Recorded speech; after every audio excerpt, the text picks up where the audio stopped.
So this is what I'm thinking about right now because I read some of the book, over the past week. And so when we say, I think most of us understand what we mean when we say black. You use the term African American. Obviously, throughout history, we've been called certain things. We've named ourselves certain things, but we understand when we talk about black people. No, but do we really? Well, yeah, Right? Because I think that, like, when you say most of us, right? I think that even, what is black is debatable. The Right. idea of black is socially constructed, right? So what would be black in Haiti, right, or Right. black in Brazil, or black in the United States? Might be different than what it is It in is America. different, right? Yeah. So I think that Because even if you go to other places, even if you went to the Dominican Republic, some of them may not necessarily call themselves black. They say I'm Dominican Dominican, right? because of the area in which they're from. Right. Yeah, definitely. They control their own island. They control their island. Right. And I'm even thinking along the lines like South Africa, where you have blacks, you have colors, you got whites, right? Mm-hmm. I mean, there is a breakdown in here in the United States, like light skin, dark skin, right?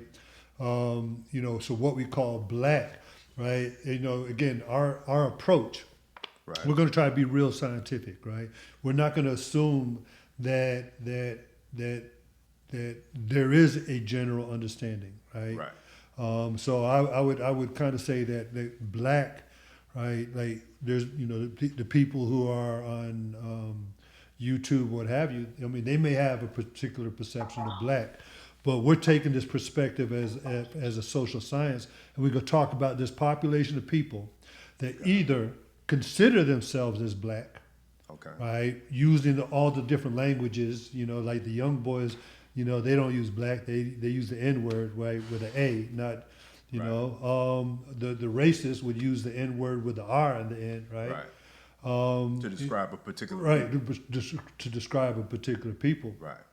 right?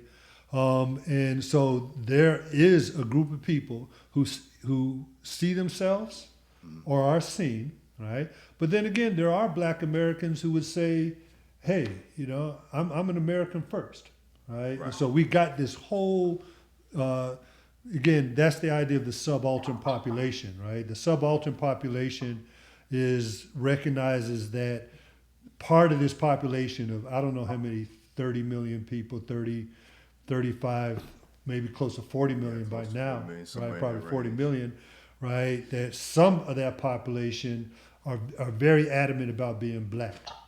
Other parts of that population are very adamant by integrating, right? And not talking about being black, right? But in our analysis, we're talking about that whole range of thought, right? That there is a population of people, like what Paulie was saying, is that there is a population of people that are either perceived as black and all the other words associated with that, but we're using black, and are perceived themselves that way.